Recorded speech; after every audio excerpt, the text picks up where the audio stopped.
Você já parou para se perguntar por que existe um silêncio ensurdecedor em certos corredores de Brasília nas últimas semanas? Eles disseram que era impossível. Disseram que era apenas barulho de internet, molecagem ou uma fase passageira. O sistema jurou de pés juntos que essa força política tinha morrido, que não havia espaço para o novo, que o jogo já estava marcado e as cartas dadas. Mas a realidade, meus amigos, tem um hábito teimoso de destruir narrativas falsas. E o que aconteceu agora não foi apenas uma oscilação em um gráfico, foi um aviso. Um aviso claro, direto e inegável de que o tabuleiro de 2026 não será o passeio no parque que a esquerda imaginava. Prepare-se, porque a verdade que os caciques da velha política tentaram esconder embaixo do tapete acaba de ser revelada. E ela tem nome, sobrenome e um número que está tirando o sono de muita gente grande. O que estamos presenciando é um fenômeno que a ciência política tradicional tem dificuldade de explicar, porque foge à lógica do dinheiro e da máquina pública. O tabuleiro político para a próxima eleição presidencial está em polvorosa, embora na televisão tudo pareça calmo. Existe um abalo sísmico acontecendo no subsolo da política brasileira.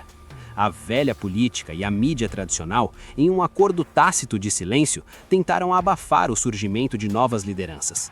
Eles preferem o conforto da polarização que já conhecem, onde os discursos são previsíveis e os acordos são feitos a portas fechadas. Mas agora, os números revelam a verdade, e não há mais como tapar o sol com a peneira. Renan Santos. Guarde bem esse nome, porque se você acompanha política, sabe que ele não caiu de paraquedas. O líder e fundador do Movimento Brasil Livre, MBL, e a mente por trás do recém-criado Partido Missão, deixou de ser apenas uma força de bastidores. Durante anos, ele foi o arquiteto, o estrategista, aquele que organizava as manifestações que derrubaram governos e pautaram o debate nacional. Mas o jogo mudou. Ele saiu da sombra da articulação para o holofote da disputa majoritária. Renan Santos se tornou um player real, uma ameaça concreta e letal ao establishment na corrida presidencial. E por que ameaça? Porque ele não joga com as regras viciadas deles. O levantamento recente encomendado pela Rede Record não deixou margem para dúvidas e escancarou essa realidade. Renan Santos atingiu impressionantes 7% das intenções de voto. Agora, eu peço que você faça uma análise fria comigo. Para um político tradicional, com tempo de TV, com milhões de fundo partidário, com padrinhos políticos, 7% seria um número razoável de partida.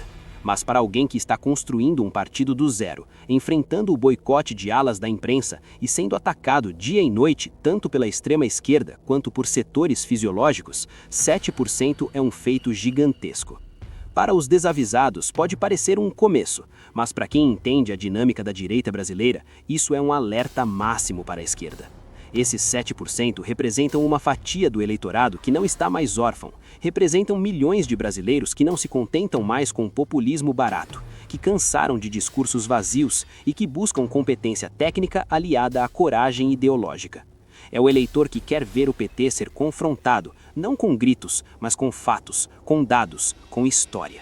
Vamos aprofundar o que está por trás desse crescimento, porque é aqui que a mágica acontece. E não é mágica, é trabalho. Renan Santos cresce sem a máquina pública. Ele não tem a caneta na mão para distribuir cargos, não tem emendas parlamentares para comprar apoio de prefeitos. Ele cresce com a militância orgânica, com a juventude que voltou a se interessar por política, com a Academia MBL formando novos líderes em cada esquina desse país. É um crescimento enraizado, difícil de ser arrancado. O discurso dele desmascara as falácias do progressismo de uma forma que a esquerda não sabe combater. Eles estão acostumados a debater com quem não lê, com quem apela para o emocional. Quando Renan Santos entra no debate, ele traz a bibliografia, ele traz a memória dos fatos, ele traz a técnica, e isso apavora o sistema. Eles têm medo de um debate presidencial onde não poderão se esconder atrás de slogans bonitos. Chegar a 7% agora, neste estágio pré-eleitoral, é a prova cabal de que o Partido Missão e a tese da profissionalização da direita estão dando frutos. Renan sempre bateu nessa tecla. A direita precisa deixar de ser amadora. Precisa ter advogados, precisa ter marqueteiros, precisa ter intelectuais, precisa ter estrutura. E o Partido Missão é a materialização disso. O eleitorado conservador e liberal, que muitas vezes se viu representado por figuras caricatas, agora vê uma opção séria. Eles não engolem mais a mesmice. Eles querem alguém que saiba operar a política para vencer e não apenas para lacrar na internet. Estes números, pequenos para alguns arrogantes de Brasília, são gigantescos para a verdade. Eles sinalizam que há uma avenida aberta para uma direita moderna, que não pede desculpas por ser direita, mas que sabe dialogar com os problemas reais do povo: segurança, economia, liberdade. O sistema treme porque sabe que o teto de Renan Santos é alto. Ele é um dos melhores debatedores do país.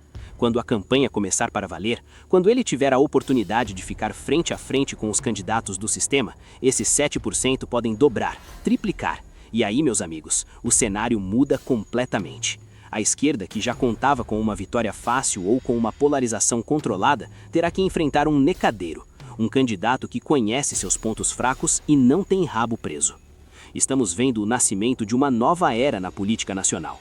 Uma era onde a militância vale mais do que o dinheiro, onde a ideia vale mais do que o tempo de TV.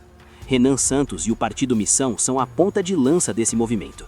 Eles sobreviveram a tudo: CPIs, tentativas de cassação, perseguição judicial, e saíram maiores. Então não se engane com o silêncio da TV. Se eles não falam sobre isso no Jornal da Noite, é porque estão preocupados. É porque estão tentando calcular o tamanho do estrago que essa candidatura vai fazer nos planos de poder deles. Mas os números não mentem. A semente foi plantada, germinou e agora começa a dar frutos. O Brasil está acordando para uma nova possibilidade. A pergunta que fica no ar e que deve ecoar na cabeça de cada patriota é: você está pronto para apoiar quem tem coragem e preparo, ou vai continuar aceitando o cardápio que o sistema impõe? A terceira via da direita não é uma ficção. Ela está aí, com 7% e subindo. O jogo virou. E quem viver, verá.